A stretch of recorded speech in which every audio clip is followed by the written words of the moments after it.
કેમ ભાઈ તમે ઇન્ડિયામાં જોતા હતા પાછળ ઇન્ગ્રેડિયન્ટ્સ? કેનેડામાં આવીને નવા બધા ઇન્ગ્રેડિયન્ટ જોવા માંડ્યા. 5% સુગર, 10% સુગર, આટલી સુગર. ખાઓ ને ચૂપચાપ જે મળતું હોય તો. ઇન્ડિયામાં તો નતો તું.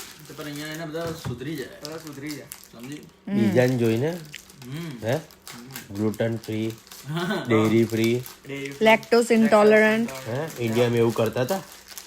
ના ઇન્ડિયા એવું નતો. મમ્મી મારે એક તમાચો એટલે દૂધ પી જ જવાનું. પણ અહીંયા છે ને ગાયનું દૂધ મળે છે જેની અંદર લેક્ટોઝ આવે, અને ઇન્ડિયામાં ભેંસનું પીએ જેની અંદર લેક્ટોઝ નથી આવતું. અહીંયા મંગાય ભેંસનું? અહીંયા ક્યાંથી ભેંસનું આવે? તું મળે છે કઈ નહીં, બટ હાવ એવું નથી પેટમાં દુખાતું. અરે અહીંયા કોઈ ફાર્મ હોધી લે, કોઈ ભરવા હોધી લે તઈથી લઈ.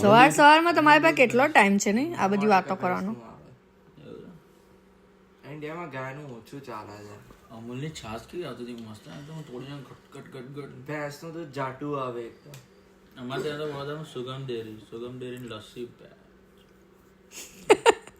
પીધી છે પેલી પાછળ વધારે કેવું છે, ફામ બહાર પડાવે પેલું સ્ટ્રો અંદર નાખીને મસ્ત.